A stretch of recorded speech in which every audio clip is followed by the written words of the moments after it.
ગુજરાત પોલીસમાં બેફામ અને બદનામ પોલીસ કર્મચારીઓ અને અધિકારીઓની શાન ઠેકાણા લાવવા માટે ડીજીપી વિકાસ સહાયે આકરા પગલાં ભરવા પડી રહ્યા છે અને અમદાવાદમાં રહેલા તેલ પોલીસ કર્મચારીઓ એટલે કે વહીવટદારો છે તેમાંથી 4 વહીવટદારોને ફરજ મોકૂફ કરવાનો ડીજીપી વિકાસ સહાયે આદેશ કર્યો છે।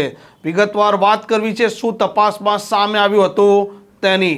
વૈષ્ણવજન તો તેને કહીએ જે પીડ પરાઈ જાનાને રે।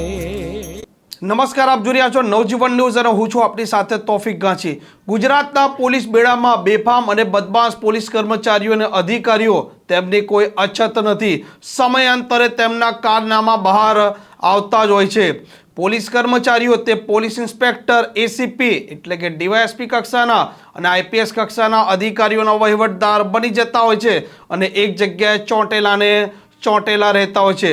અમદાવાદમાં 13 પોલીસ કર્મચારીઓ એ પોલીસ અમલદારોના વહીવટદાર હતા અને એક લાંબી જગ્યાએ તે ચોંટેલા હતા। તેમના કારનામા બહાર આવ્યા બાદ રાજ્યના પોલીસ વડા વિકાસ સહાયે તેમને અલગ અલગ જિલ્લામાં ફેંકી દીધા હતા અને તેમાંથી 3 પોલીસ કર્મચારીઓએ ડીજીપી વિકાસ સહાયના હુકમને ગુજરાત હાઈકોર્ટમાં પડકાર્યો હતો।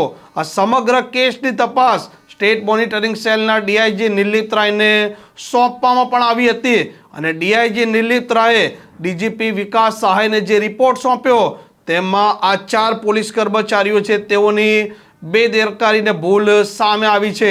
ચાલુ ફરજ દરમિયાન તે વિદેશ પ્રવાસે ગયા હતા અને વિભાગની કોઈ પણ પ્રકારની તેમણે મંજૂરી પણ નહોતી લીધી।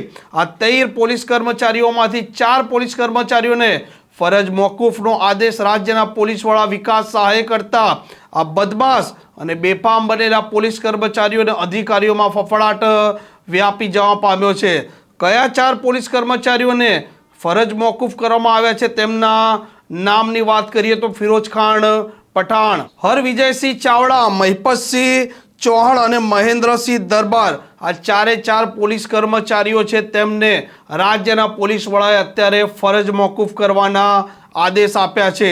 આ 13 પોલીસ કર્મચારીઓ એટલે કે વહીવટદારોની રાજ્યના પોલીસ વડાએ જે પ્રકારે સ્ટેટ મોનિટરિંગ સેલના ડીઆઈજી નિર્લિપ્ત રાયને તપાસ સોંપી હતી તેમાં તેઓની દરેક પ્રકારની કુંડળી માંગવામાં આવી હતી અને તે મામલે તે લોકોને જે જિલ્લામાં બદલી કરી હતી ત્યાંના પોલીસ વડાને પત્ર લખી તેમની વિગતો પણ મંગાવવામાં આવી હતી। આ 4 પોલીસ કર્મચારીઓને ભલે અત્યારે ફરજ મોકૂફ કર્યા છે પરંતુ આવનારા સમયમાં ગુજરાતના પોલીસ બેડામાં જે બેફામ અને બદમાશ પોલીસ કર્મચારીઓ અને અધિકારીઓ છે તેમના પર પણ કાર્યવાહીની ગાજ ગરી શકે તેમ છે અને ગુજરાતના પોલીસ બેડામાં પણ ઓપરેશન ગંગાજળની શરૂઆત થાય તો પણ નવાઈ નહીં।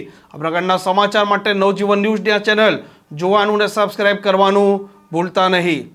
વૈષ્ણવજન તો તેને કહીએ જે પીડ પરાઈ